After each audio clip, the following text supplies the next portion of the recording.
What's up mga ka-fingerstyle? Ngayon ay gagawa ako ng tutorial sa gitara by Parokyan Edgar. So ang daming nag-request nito kasi madami ding hindi marunong buwasan ng tabs.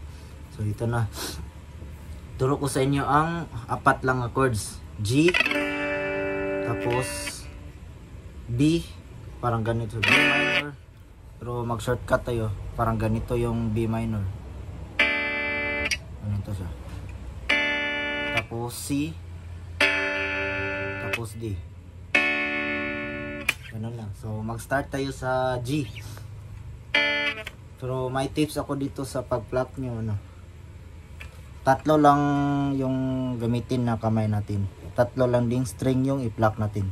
Which is ang 6 string. Ito 6 string. Tapos ano, 3rd string and 2nd string. So yun lang, tatlo lang. Ganun lang. So dito naman is mag G tayo, G. Tapos yung kamay natin is ilalagay dito sa 3rd string 2nd fret. So ganito siya.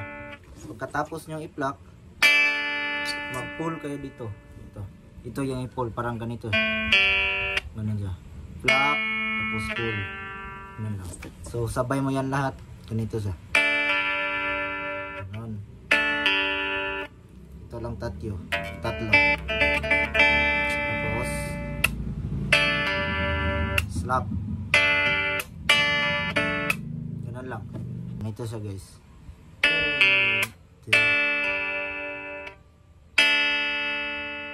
Ganun siya. Ganun. So sa ikalawang ulit is ano, ito na lang yung dalawa yung i-pluck nyo.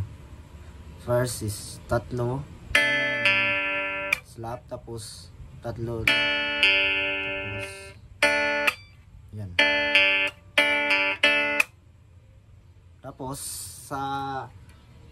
Tapos dito na tayo sa B minor.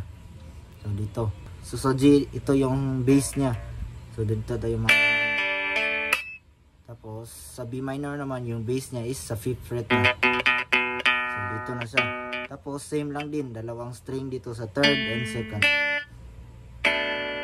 Ganun lang. Same lang. Parang i-pull mo itong dito sa 3rd string 2nd fret. Ganun lang din. Pero B minor na. Slap. Ganun lang. Tapos C naman is same lang. Yung bass niya is sa 5th string. So same lang kamay. Ganito. Ano lang. So yun lang. So ulit tayo sa G. Ito sa G. Yung bass niya is sa 6th string. Tapos B minor.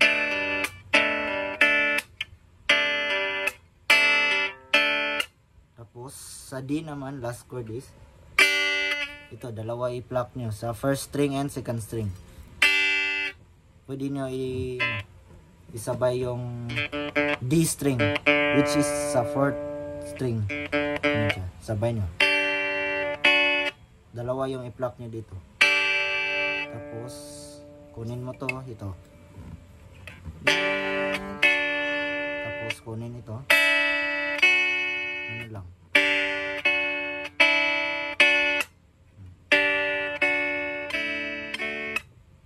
Yan lang.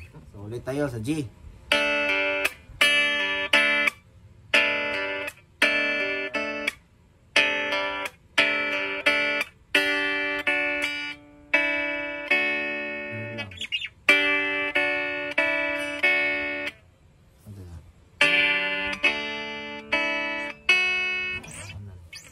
Pwede lang kapag hindi nyo kaya yung dalawang string, pwede lang isa. Isa lang.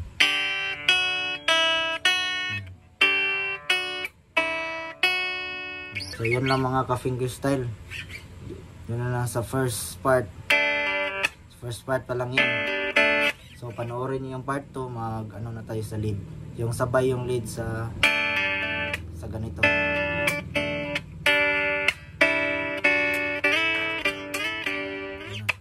So stay tuned mga ka-fingerstyle.